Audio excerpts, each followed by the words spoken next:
You called her selfish and thought you were just being honest.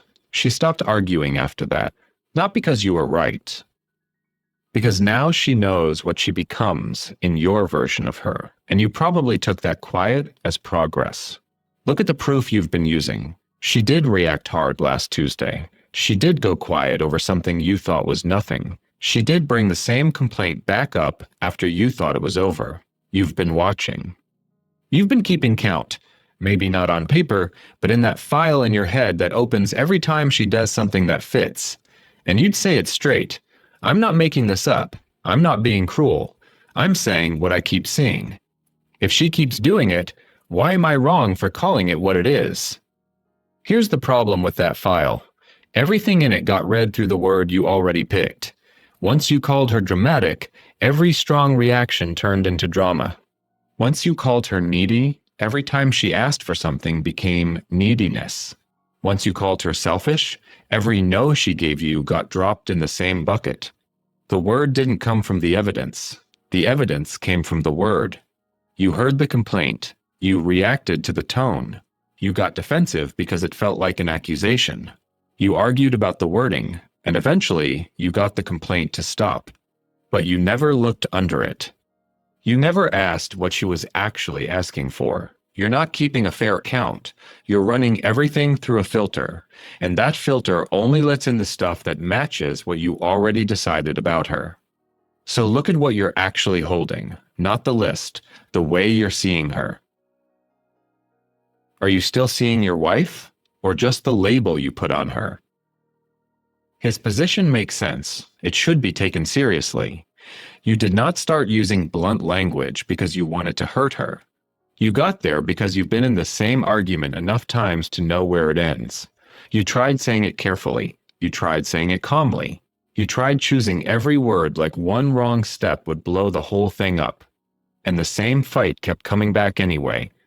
After a while, a man stops believing softer wording is the answer because it didn't change anything the last 6 times he tried it. So you made a choice that felt like growth. You decided to stop dressing it up. If you saw a pattern, you were going to say it plain, in the words that actually fit. Not because you wanted to be cruel, because you remembered that one fight that ate up an entire weekend, and you thought, maybe if I had just said the real thing straight, this whole mess would have been over in 10 minutes. And there is another part of it. You get labeled in fights too. You get told what kind of husband you are. So when someone says you should be more careful with your words, it can feel like the rule only goes one way. You are not trying to wound her. You are trying to stop the same fight from coming back. You believe calling the thing what it is gives the marriage a real chance to fix it. From where you sit, that does not feel cruel. It feels like finally saying the truth out loud. Tuesday night. She says, "Can I talk to you about something?" She's tired. You can hear it before she even gets to the point. She tells you she feels like she's carrying too much by herself. It's not loud or sharp. It's the kind of thing a wife says when she's running low and wants to know her husband can see it. But where you're sitting, you've heard this before. You already have a word for it. Maybe the word is needy. Maybe it's dramatic. Either way, that word is already in the room before she finishes the sentence. So what she says doesn't land as one tired woman on one hard night. It lands as more proof for what you already think. You sigh, or your face changes, or you say something like, "This is what I'm talking about." From your side, you're not trying to be cruel. You think you're seeing the pattern in real time. That feels honest to you. But look at what she actually got. She brought you something real, a real feeling on a real night, and it got used against her. The need itself became the accusation. She didn't just get brushed off. She got put in a box. And that's worse, because now bringing a need to you isn't just risky because you might say no. It's risky because you might use it to prove what you already think she is. You responded to a label. She came to you with a moment. Those are not the same thing. You got the room to calm down, but you never actually heard what she was trying to say. Run that forward a few months. She does not pack a bag. She does not stop loving you. She adjusts. She starts editing herself before she talks. She runs the sentence in her head first and asks if it's just going to sound like the same word you always use for her. If it might, she cuts it. She shortens the story. She gives you the headline, not the middle. The more complicated version of what she feels goes to a friend, a sister, a long drive alone, or nowhere. She brings hard things to you as logistics now. The doctor's appointment turns into a time and a copay. The thing at work becomes one line about the schedule. The hard night becomes, "I'm just tired," and she lets you take it at face value. From where you sit, the house feels calmer. Fewer circular arguments, fewer late nights with her trying to explain something you could not quite get. You notice that, and part of you feels relieved. You may even think she finally got it, that the bluntness worked. But she is not bringing less because she has less to say. She is bringing less because it costs too much to bring more. She stopped expecting the full version of what she feels to go anywhere with you.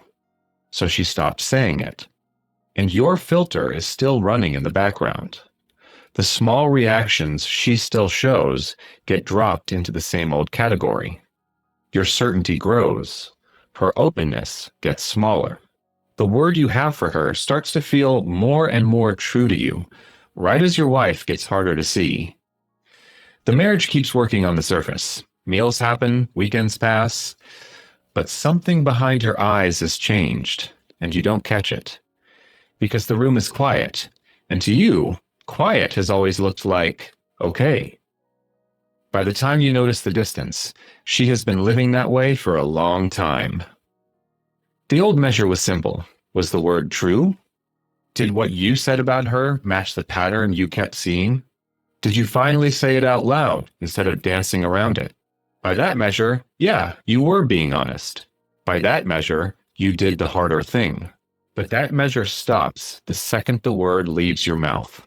It doesn't follow that word into the next week, the next hard talk, or who she is the next time something goes wrong. A label doesn't give the marriage anywhere to go. You can't fix dramatic. You can't repair too much. You can't sit down on a Sunday and work on needy together. Those aren't real problems you can solve.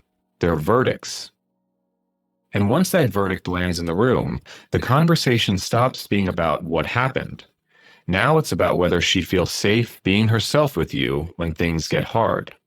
So the real measure was never just whether the word was accurate.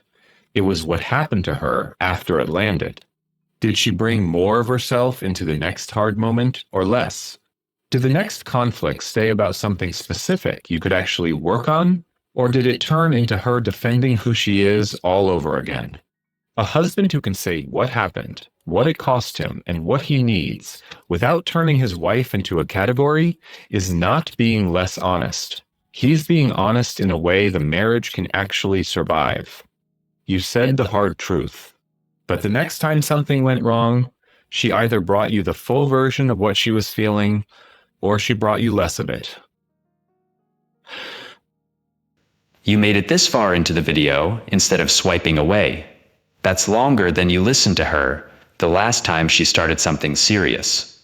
Subscribe and see if you can hold that attention twice.